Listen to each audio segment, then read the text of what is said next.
사도신경으로 우리의 신앙 고백하도록 하겠습니다. 나는 전능하신 아버지 하나님 전지의 창조주를 믿습니다. 나는 그의 유일하신 아들 우리 주 예수 그리스도를 믿습니다.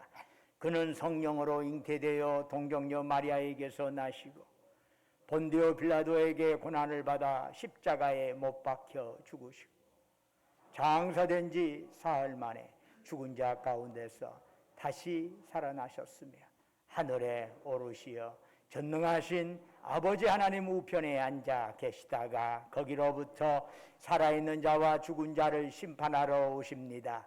나는 성령을 믿으며 거룩한 공교회와 성도의 교제와 죄를 용서받는 것과 몸의 부활과 영생을 믿습니다. 아멘. 자리에 앉으셔서 찬송가 36장 부르시겠습니다.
예배를 위해서 안성기장님 나오셔서 기도하십니다.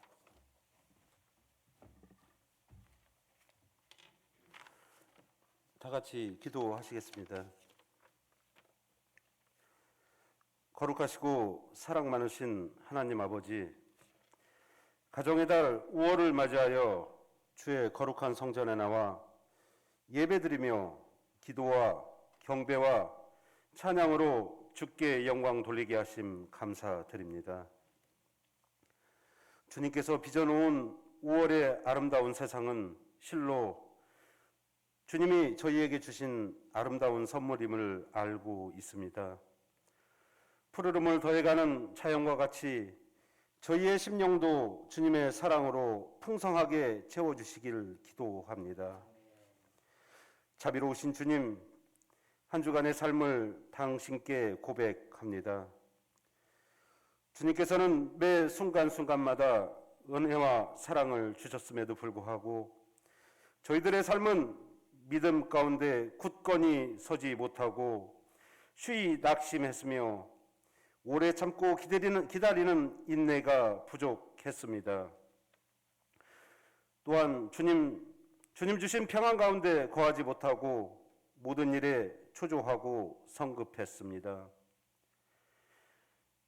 온전히 말씀의 길을 행치 못하고 좌로나 우로나 치우친 시간이 많이 있었음을 고백합니다. 특별히 이 시간 기도하옵기는 우리가 사람들을 대할 때 온유와 사랑으로 대하지 못하고 짜증과 분노와 성냄으로 대했던 시간이 있었음을 고백합니다. 우리의 허물을 불쌍히 여겨주시고 같은 실수를 번복하지 않는 다니엘과 같은 강하고 담대한 믿음 갖기를 소망합니다. 은혜의 주님, 간곡히 부탁드리옵기는 우리 신광교회는 연로하신 성도님들이 많이 있습니다. 과거에는 신광교회의 큰 일꾼들로 왕성하게 활동하다가 현재는 덧없이 흘러가는 세월 속에서 이제는 우리 교회를 지탱해주는 기도의 노병으로 자리매김했습니다. 저들의 모든 것을 바쳐 당신을 섬기고 봉사하고 사역했던 길고 긴 시간들을 기억하여 주시고 저들의 삶 속에 깊이 관여하여 주셔서 늙음에서 오는 외로움과 서러움, 쓸쓸함, 이 모든 것이 사라지게 하여 주시옵소서. 노년에 오는 이 모든 슬픔을 당신께서 위로하여 주시고 힘을 주시며 이 세상 사는 끝날까지 믿음의 어버이로서 모범이 될 수 있기를 소망합니다. 오늘도 복된 말씀으로 주의 복음 전하는 이순태 담임 목사님의 말씀에 능력을 더하여 주시고 듣는 저희에게 한 주간을 지탱해 주고 복된 삶을 살 수 있는 은혜의 시간이 되기를 소망합니다. 오늘도 각 기관과 부서에서 주의 일을 섬기는 아름다운 손길들 주께서 기억하여 주시고 이 모든 말씀 사랑이 많으신 예수님의 이름으로 기도드립니다. 아멘.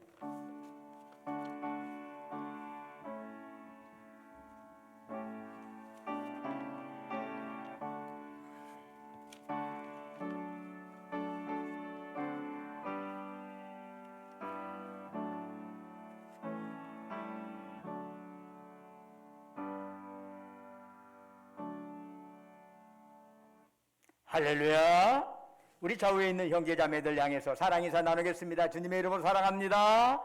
샬롬. 만나서 반갑습니다. 주님의 이름으로 사랑합니다. 주님의 이름으로 강건하시기 바랍니다. 교회 소식 전해드리겠습니다. 지난주에 예고됐던 이미 하기로 했던 공동회가 피치 못할 사정으로 연기가 되어서 다음 주에 공동회를 개최하고자 합니다. 주일 2부 예배 직후에 곧바로 공동회를 개최할 테니까 여러분들이 우리 공동회는 세례 받으신 분 이상이 참여하실 수 있습니다. 함께 참여하셔서 함께 기도하고 한시 함께 관심 가져주셨으면 고맙겠습니다. 많은 분들이 참석해 주시기 바라고요. 그때 이제 점심은 따로 없지만은 그래도 이제 간단하게 요기를 할 수 있도록 빵과 음료는 별도로 제공이 될 것입니다. 여러분들이 다음 주에 여러분들 꼭 유념해 주시면 감사하겠습니다. 비택장로 교육 계속 진행되고 있습니다. 위하여 여러분 기도해 주시기 바라고요. 이번 주에 전북로에 임신호에 있습니다. 목요일에 전주신앙교회당에서 있습니다. 어버이 주일이죠. 오늘이 어버이 주일을 맞이해서 만 75세 이상, 그러니까 46년생까지 그 어르신들에게 떡을 선물하게 됩니다. 우리 마리아에서 주관하고 음료 후원 우리 마르다에서 했습니다. 함께 감사하면서 선물 받으시기 바랍니다. 그리고 카네이션 봉사는 우리 새벽기술학교와 여호수아회가 주관하여 진행이 됩니다. 그래서 일일이 원래 예전에는 종이로 된 걸로 했잖아요. 카네이션. 그러다 보니까 접촉이 돼요. 그래서 이런 접촉에 대한 거리두기가 조금 적절치 않다 해서 카네이션 직접 생화로 여러분들에게 나눠드리게 되었습니다. 감사히 받으시면 고맙겠습니다. 이제 찬송가 323장 부르시면서 하나님께 예물 드리겠습니다.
은혜와 사랑이 충만하신 아버지 하나님, 오늘 거룩한 성의를 저희들에게 허락하시고 이 아침 주의 전에 나와서 이처럼 주 앞에 예배드릴 수 있도록 저희들의 몸과 마음을 이곳으로 지금까지 보살피시고 인도하신 주님, 이 시간 저희들 주님을 낭망하면서 우리의 마음, 뜻, 정성, 힘 다하여 주께 예배드리오니 이 시간 오직 주만이 우리가 드린 찬양, 영광 홀로 받으시옵소서.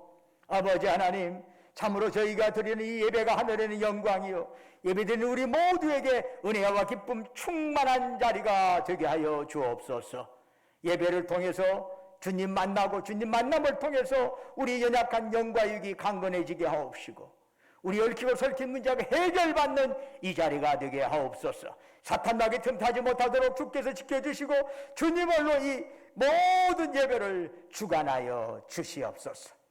아버지 하나님, 지난 한 주간도 주님의 은혜 안에 살게 하시고 오늘 거룩한 성일 맞이하여 주 앞에 나올 때 또한 소중한 물질을 우리의 정성을 담아 주께 바치옵나이다. 주님이 우리를 향하신 사랑과 그 은총 생각할 때 감히 저희들의 예물이 비교할 수 없지만은 마음 정성 담아 바쳐 싸우니 주여 받으시고 받치는 심령 후에 큰 복을 내려 주옵소서. 11조로 주께 바칩니다. 범사 감사해서 범사 감사한금 드립니다. 우리의 삶의 여정 곳곳에 하나님의 손길 기억하면서 각가지 기도의 제목으로 가지고 또한 특별 감사한금 드리옵니다. 매주마다 주님과 약조했던 주조헌금 바칩니다. 땅 끝까지 복음 전하라 주의 말씀 가슴에 새기면서 해외 성경금, 국내 성경금 드리옵니다. 우리 주변의 어려운 이웃들을 생각하면서 국률의 마음 담아 사랑 나눔헌금 바칩니다.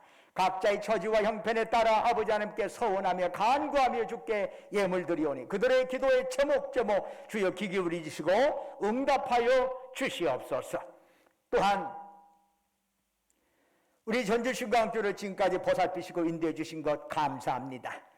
참으로 교회의 어려운 상황에 처해 있는 현실을 직시하게 하시고 참으로 우리 전주신광교회 교회를 이루는 모든 지체들로에 하나님의 손길이 함께하여 주셔서 저들이 가는 곳마다 사랑이 넘치고 가는 곳마다 은혜가 넘치고 감사가 넘치는 저들이 모두가 복의 통로가 될 수 있도록 인도하여 주시옵소서.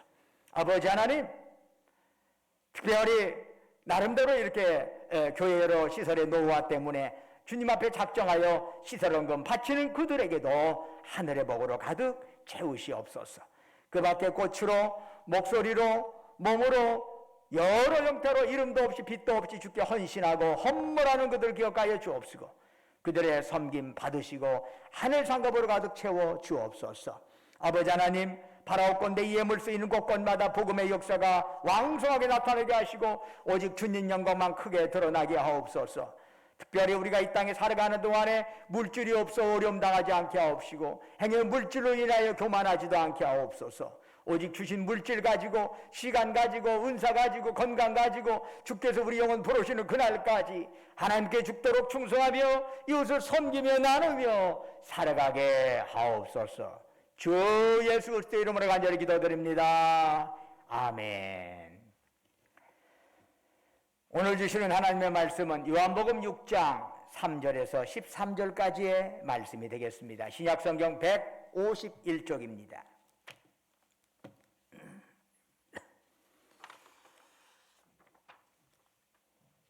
요한복음 6장 3절에서 13절까지 저와 여러분이 한 절씩 교독하도록 하겠습니다. 6장 3절에서 13절입니다.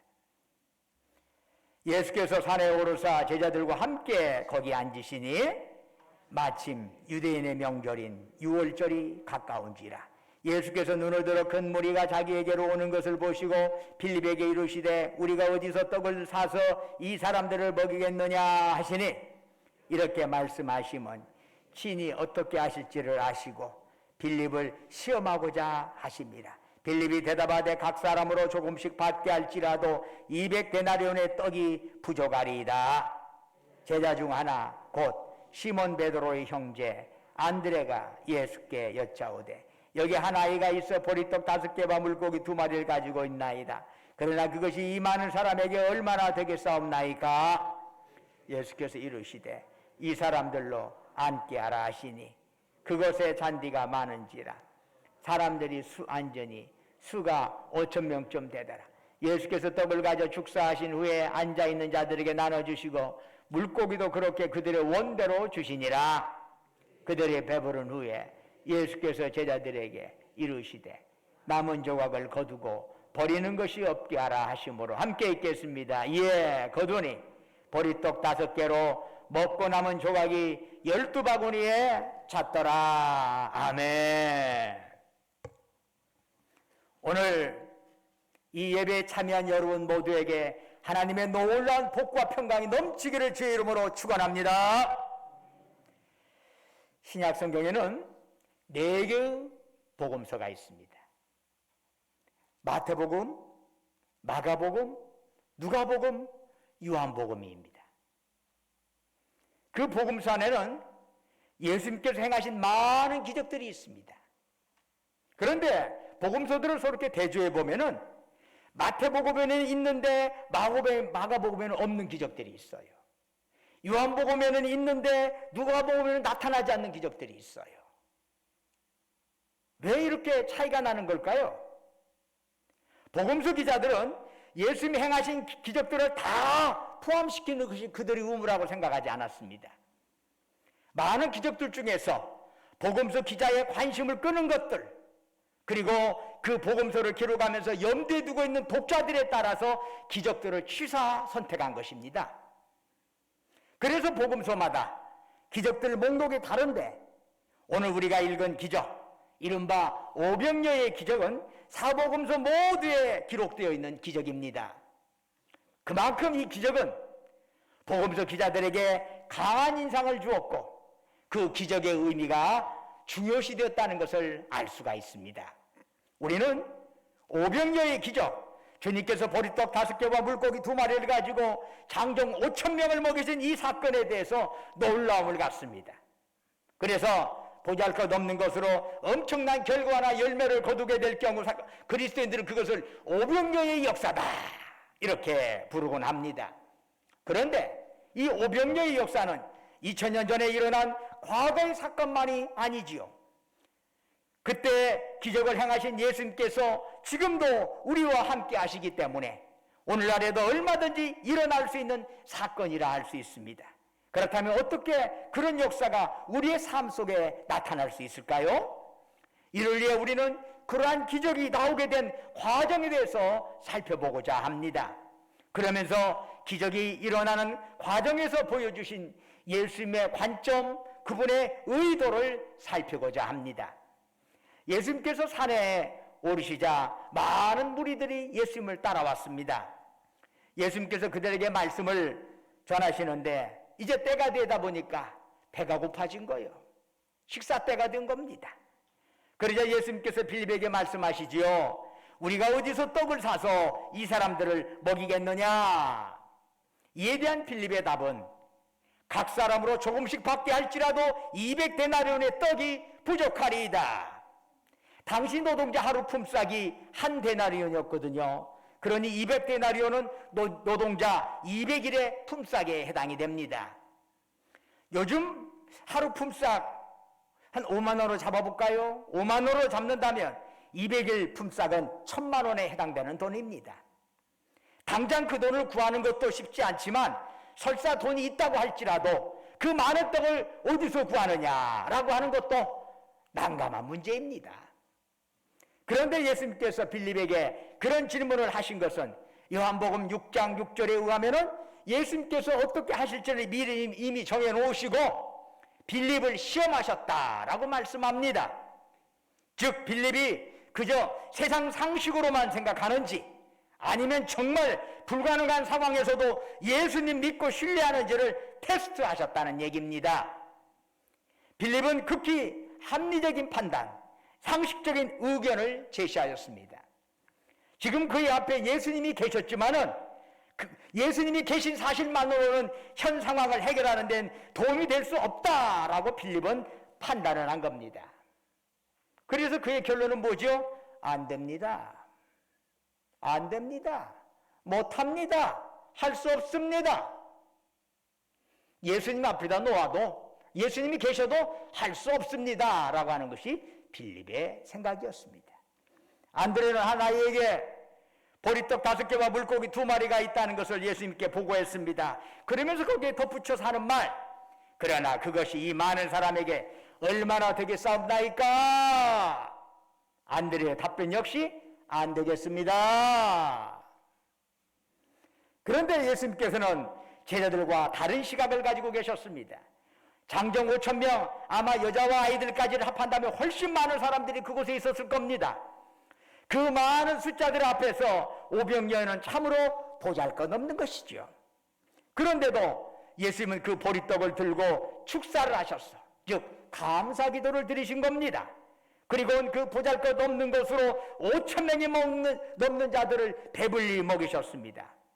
그 후 예수님께서는 남은 조각을 거두고 버리는 것이 없게 하라 말씀하셨습니다.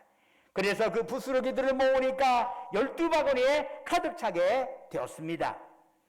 예수님은 보잘것없는 떡 조각에 감사기도를 드리셨고 부스러기조차 함부로 버리지 못하게 하셨습니다.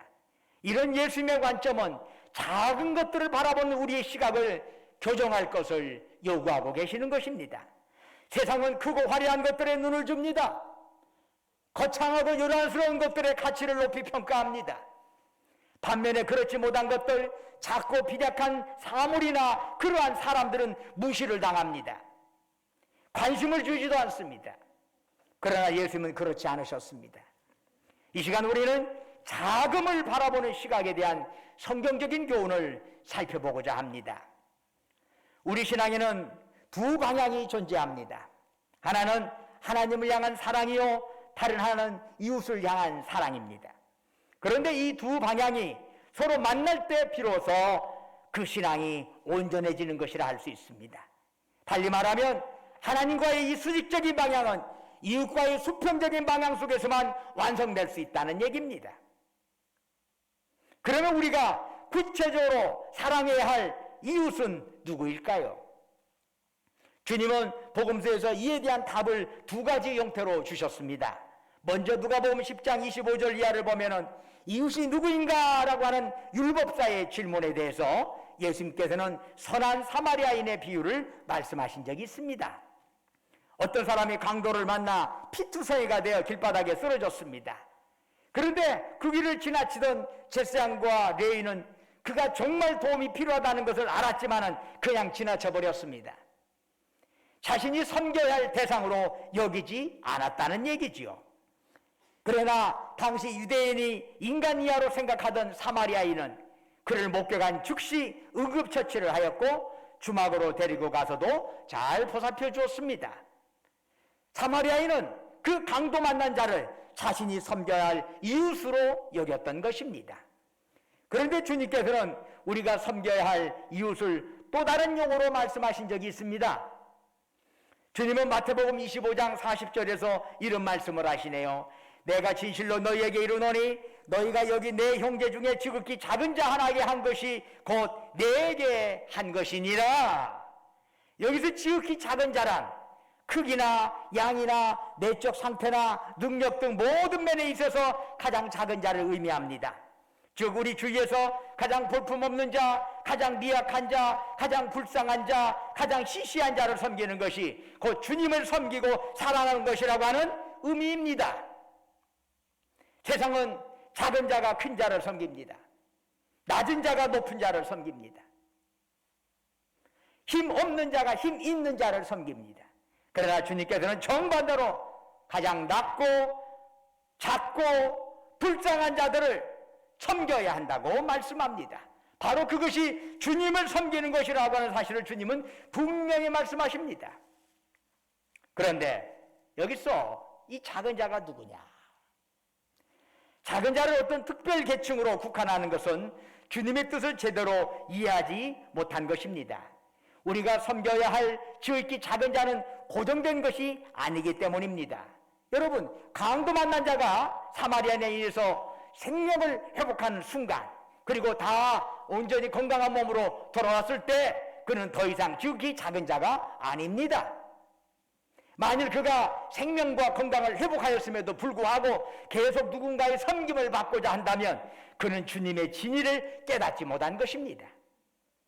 이처럼 우리가 섬겨야 할 가장 작은 자는 계속 바뀌게 되어 있습니다. 이것이 세상의 자손과 그리스도인의 섬김이 다른 것입니다. 세상의 자손은 작은 자를 고아원이나 양로원 같은 특정 단체에 국한시키려는 경향이 있습니다. 섬기기는 하는데 그 대상을 특정 공간이나 상황에 고착시킴으로써 지극히 작은 자들을 보지 못하는 잘못을 범할 수 있다는 얘기죠. 그러나 우리가 섬겨야 할 지극히 작은 자란 우리가 어떤 상황 속에 처해 있던 바로 그 상황 속에서 가장 작은 자입니다. 사랑하는 여러분, 우리는 지금 예배를 드리고 있습니다. 이 시간 이 예배의 자리에서 가장 작은 자는 누구일까요? 가난한 사람일까요? 나이 어린 아이일까요? 그렇지 않습니다. 지금 이 자리에서 가장 작은 자는 오늘 처음으로 예배에 참석한 새신자입니다. 아는 사람도 없고 목사님 뭔 책 이름 뭐 얘기하는 것 같은데 그 책 성경 어디서 찾아야 할지 도대체 레위기가 어디에 나오는지 감잡지도 못하는 그런 자들이 가장 작은 자입니다. 운전자 중에서 누가 가장 작은 사람입니까? 두말할 것 없이 초보 운전자입니다. 이처럼 우리가 처한 상황에 따라서 우리가 섬겨야 할 가장 작은 자는 달라지기 마련입니다. 그래서 재물에 있어서 넉넉한 자가 가난한 자를 섬깁니다. 학식이 높은 자가 배우지 못한 자를 섬깁니다. 힘 있는 자가 힘 없는 자를 섬깁니다. 건강한 자가 병약한 자를 섬깁니다. 재물은 없지만 믿음이 큰 자가 재물은 많으나 믿음이 적은 자를 섬깁니다. 병약한 자가 자신을 섬기는 건강한 자를 기도로 섬깁니다. 이처럼 그리스도인의 섬김은 가장 작은 자를 섬기는 것이고 섬김을 받은 자가 또 다른 작은 자를 또한 섬기도록 변화시키는 데 그 목적이 있습니다. 그래서 참된 그리스도인이 있는 곳에는 언제나 섬김의 열매가 맺게 됩니다. 그래서 교회는 섬김의 공동체가 될 수 있는 것입니다. 그러면 여러분, 지극히 작은 자를 어떻게 섬겨야 할까요? 많은 사람들이 범하기 쉬운 잘못 중에 하나는 내 기준으로, 내 잣대로 상대를 평가하고 상대를 멋대로 판단하는 것입니다. 그러나 섬김에서는 다릅니다. 상대가 어떤 수준이든 그 수준에 나를 맞춰가는 것입니다. 그게 섬김입니다. 주님은 우리가 어떻게 성경적 섬김을 이행할 것인가에 대해서 마태복음 7장 12절에서 분명히 말씀하십니다. 그러므로 무엇이든지 남에게 대접을 받고자 하는 대로 너희도 남을 대접하라. 이것이 율법이요 선지자니라. 내가 대접을 받고 싶은 대로 먼저 남을 대접하는 것, 남이 내게 해주기를 원하는 것을 내가 먼저 그에게 해주는 것, 바로 이것이 성경적 섬김의 원리인 것입니다. 예수님께서는 아이로부터 건네받은 오병이어로 장정만 5,000명이나 되는 전체로 따지면 훨씬 많은 숫자의 군중들을 먹이셨습니다. 그들은 경제적으로 결코 넉넉한 사람들이 아닙니다. 갈릴리 여러 고을에서 예수님을 찾아 모여든 사람들이었습니다. 이들에게는 어떤 조건도 없이 배불리 먹을 수 있게 해주는 것만 해도 감지덕지입니다. 그런데 예수님께서는 요한복음 6장 10절에서 이런 말씀을 하셨습니다. 이 사람들로 앉게 하라. 여기에서 앉다라고 번역된 헬라어는 아나피토라고 하는 단어예요. 이것은 기대어 눕다 그런 뜻이에요. 그냥 우리가 앉아있는 게 아니라 기대어 눕다. 유대인들은요 자리에 꼿꼿이 앉아가지고 그냥 직각 자세로 앉아서 식사를 한 게 아닙니다. 두 다리를 벽에 기대거나 한쪽 팔을 베고 비스듬히 누운 자세로 이렇게 해서 식사를 했습니다. 그래서 손님을 대접할 때는 손님이 그런 자세를 잘 취할 수 있도록 적절한 자리를 반드시 마련해 놓아야 합니다. 지금 주님 앞에 있는 자들은 떡을 먹여주는 것만으로도 고마운 사람들입니다. 식사 자리나 자세를 문제 삼을 위인 없습니다. 그런데도 주님은 마치 귀한 손님을 대접하는 것처럼 가장 편한 자세를 취하도록 했던 것입니다. 내가 받고자 하는 것을 그대로 해주는 거죠. 한편 주님은 그 많은 무리들을 배불리 먹게 하신 후에 남은 떡 부스러기를 버리지 말고 다 모으게 하셨습니다. 남은 조각들이 비록 볼품없어 보일지라도 그것 또한 다른 작은 자들을 섬기는 도구가 되기 때문입니다. 이처럼 작은 것들을 소중히 여기는 섬김, 남이 내게 해주기 원하는 것을 내가 먼저 남에게 행하는 그런 섬김의 현장에서 비로소 황홀한 오병이어의 기적은 나타날 수가 있는 것입니다. 오병이어의 기적은 바로 이 작은 것을 소중히 여기고 작은 자들을 섬기는 그 자리에서 나타날 수 있는 것입니다. 오늘은 교회가 제정한 어버이 주일입니다. 믿는 자들이 어버이를 향한 효도와 섬김을 되새김하고 실천하라는 의도로 제정된 날입니다. 효도는 믿는 자들이든 믿지 않는 자들이든 모두가 공감하는 중요한 덕목입니다. 이전 세대에 대한 존경이 없이 새로운 세대가 개혁의 동력을 받을 수는 없는 것입니다. 그래서 노인 한 분을 잃는 것은 방광을 잃어버린 것과 같다는 말도 있지 않습니까? 그런데 성경적 가르침은 나이 드신 부모님과 어르신들을 향한 섬김에 좀 더 특별한 의미를 부여하고 있습니다. 경제적인 효용성, 급변하는 상황에 대한 적응성이라는 기준으로 사람들을 평가하고 판단하는 요즘 시대에선 어르신들은 점차 주변부로 밀려나게 됩니다. 농업이 주를 이루던 시대에는 어르신들의 축적된 지혜가 절실합니다. 언제쯤 가서 물을 트어야 할지, 언제쯤 씨를 뿌려야 할지, 언제 밭갈을 해야 할지, 이런 것들은 그 오랜 그런 지혜를 통해서 그 지혜를 배워야만 다음 세대가 또 그것을 따라서 할 수가 있는 것입니다. 그래서 어르신들의 지혜가 굉장히 중시되었습니다. 그런데 정보화 사회에 진입하면서 많은 지식들은 정보를 재빨리 얻고 활용할 수 있는 자들에게 무게중심이 옮겨지게 됩니다. 기존의 어떤 생활 속에서 나타난 지혜가 아니라 그냥 인터넷이나 검색을 통해서 재빨리 모든 지식들을 다 알 수 있습니다.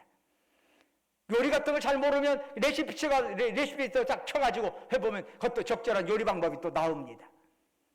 예전에는 다 어르신들로부터 하나하나 배워왔던 것을 요즘에는 그냥 간단히 컴퓨터에서 배워냅니다. 누가 그런 조정을 잘하고 재빨리 적응하느냐 하는 것이 하나의 능력이 되는 요즘 시대에 있어서 어르신들의 설 자리가 점점점 뒤로 물러서게 됩니다. 그러다 보니까 어르신들의 조언이 경시되기 마련입니다. 바로 이런 시대에 연로하신 부모님과 어르신들을 섬기는 것은 그 자체로 그리스도인들의 당연한 도리라 할 것입니다. 왜냐하면 작은 자들을 향한 섬김이야말로 주님의 뜻이기 때문입니다. 사랑하는 여러분, 오병이어의 기적에서 주님이 보여주신 것처럼 작은 것들을 소중히 여기고 작은 자들을 섬김으로써 오병이어의 놀라운 역사가, 황홀한 역사가 여러분의 삶 속에 활짝 피어날 수 있기를 주의 이름으로 축원합니다. 기도하겠습니다. 은혜와 사랑이 충만하신 아버지 하나님, 작은 것을 무시하지 아니하고 작은 것을 소중히 여기고 작은 자들을 잘 섬길 줄 아는, 바로 그곳에 하나님의 놀라운 오병이어의 역사가 일어나게 된다는 걸 믿고 우리가 이 땅에서 주님이 섬긴 그 모습의 섬김을 우리도 섬기며 살아가게 하옵소서. 주 예수 그리스도의 이름으로 간절히 기도드립니다. 아멘. 다 같이 일어나셔서 찬송가 620장 2절을 부르겠습니다.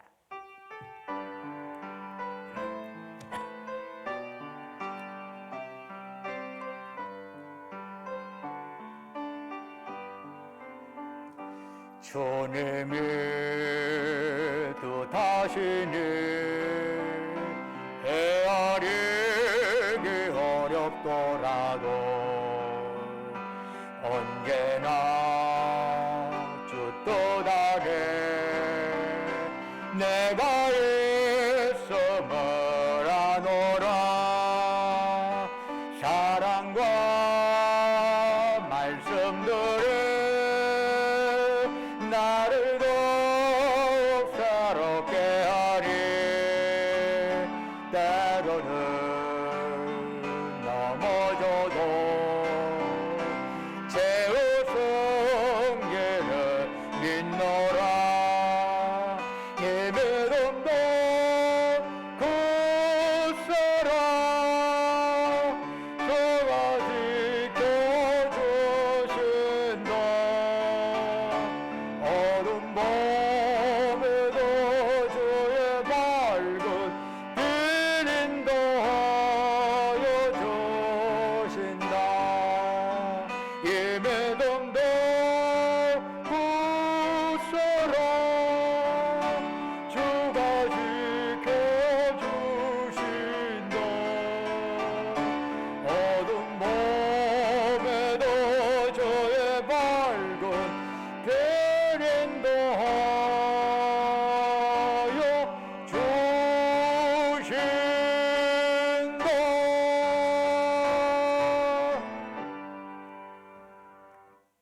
이제는 우리 주 예수 그리스도의 은혜와 아버지 하나님의 만극하신 사랑과 성령님의 이루하시고 교통하시고 충만케 하심의 역사가